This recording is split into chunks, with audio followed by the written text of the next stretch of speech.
For the first time in her adult life, for 30 years, Maxine Johnson has struggled with a series of autoimmune disorders. But she had a breakthrough 18 months ago when she received a new heart. Fox Medical News' Beth Galvin joins us now here in the studio with her story. And Tom and Courtney, you're going to love Maxine. I mean, she was turning 50 when she went into heart failure, and Johnson thought that this was how her life was going to end.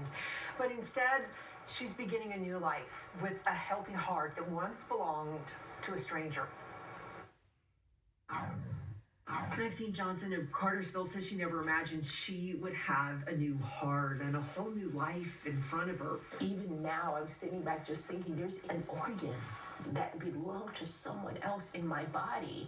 And so that's something you can't fathom. At 53, married with a grown daughter, Johnson has a complicated medical history. I have 3 autoimmune diseases: lupus, rheumatoid arthritis, and Wagner's vascular disease. They call it GPA for short. We always treat the disease that's most severe and can cause, most symptoms. Dr. Wamboy Mushui, a Piedmont healthcare rheumatologist, says for Johnson, Wagner's, a type of vasculitis or inflammation of the blood vessels, was the biggest challenge. For years, Johnson had been getting IV infusions of methotrexate, a chemotherapy drug, to manage her symptoms. It's not clear if the medication or the blood vessel inflammation or something else damaged her heart. Dr. Mushui thinks it was likely the vasculitis. With lung involvement, that could definitely have affected the blood supply to their heart. And then she ended up in heart failure. By March of 2020, on a 50th birthday trip with her family to Jamaica, Johnson could barely get out of bed. Her heart function was in a free fall. My quality of life went all the way down. There was very minimal things that I would be able to do, but I can tell you this, I kept going. For 2 years, Johnson went through heart failure treatment, but it wasn't helping. Her Piedmont cardiology team told her she needed a heart transplant. They never made it seem that it was hopeless, but they did inform me that the chances are not great. By July of 2022, Johnson was in Piedmont, Atlanta, a pump supporting her heart. I've been in Piedmont for 8 years. I'd never had a patient like her who was that sick.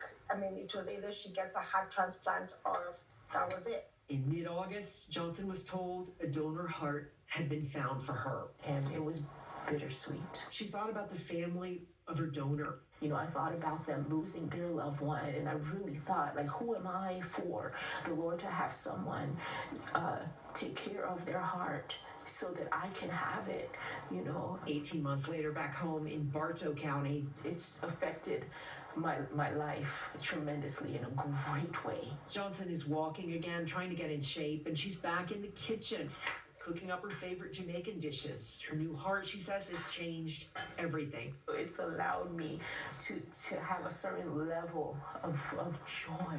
And the anti-rejection medication she's taking for her new heart seem to be keeping her vasculitis, lupus, and rheumatoid arthritis at bay. And Maxine Johnson says she often thinks about her donor who made all of this possible. The heart wasn't given in vain. Their life wasn't in vain. So I want to just say thank you. I want to say thank you. Even if you don't think it will ever happen, check that box because it could save a life.